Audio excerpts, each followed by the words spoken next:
All right, so first one, I want to hear from Mike, then Andy, then fair game. Who brought you to the party to do Bring It On, the musical? How'd that happen? Oh, wow, beginning of a very awkward story. I became an adoptive parent, and I was very lucky. I had Legally Blonde was off on its life. There was somebody else who was involved who wasn't happening. And my producing partner, Kristen Kasky, and I got a call saying we're looking for, our big passion is really the development of new musicals. It's, you know, I don't talk, these guys talk. So, but anyway, it's a real privilege and an honor, and it's the reason I get up in the morning. So when, you know, everyone knew about the show, everyone knew the talent involved. So we met with Andy, and when he shared his vision of the show and what he wanted it to be, we said the fastest yes I've ever said in my life. So this was, for me, luck. Right. So Andy, do you remember your first conversation about Bring It On?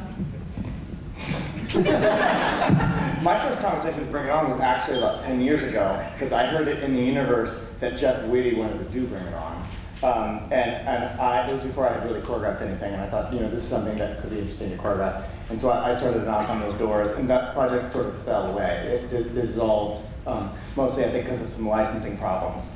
And then right after In the Heights opened, I think on Broadway, I can't remember which opening it was, I got a call from this other producer who luckily brought me into the project, and he basically said, you know, I think your vision as directing and choreographing would be, you know, exciting for this piece, which is very movement-based. And for me, I've never directed anything. I've never directed a cabaret. I've never directed anything. I've never taken an acting class. And so I really knew nothing about directing except for that I wanted the piece to be very much about, I wanted it to be sort of like a hip-hoppy, dancey ballet that never ended. And so like I felt like I could direct that because it's basically one long dance.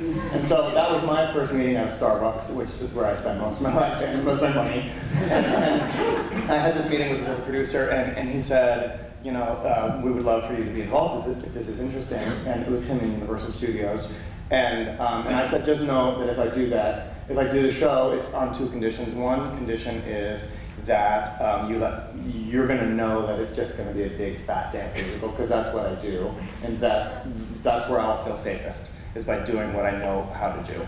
And the other way, because it's so dangerous doing movies turned musicals, it's so easily criticized, and they so easily fail. They're so often just overblown and don't really mean anything. And knowing that, I said, if I'm going to go out on a limb with this, I'm only going to do it if I get exactly who I want to do it with me.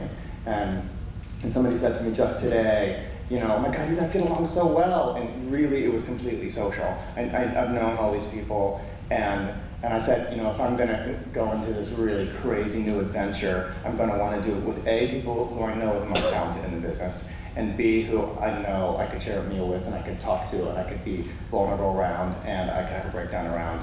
And so one at a time, we all came together, and that's how I started with it.